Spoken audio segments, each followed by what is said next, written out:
limitless. Huwag natin limitahan yung ating sarili.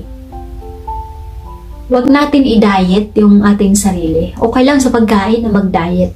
Pero pagdating sa mga achievement natin, don't limit ourselves.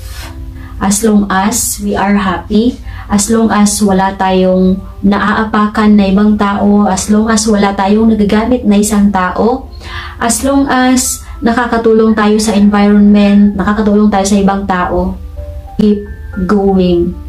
Keep doing what makes you happy. Don't limit yourself.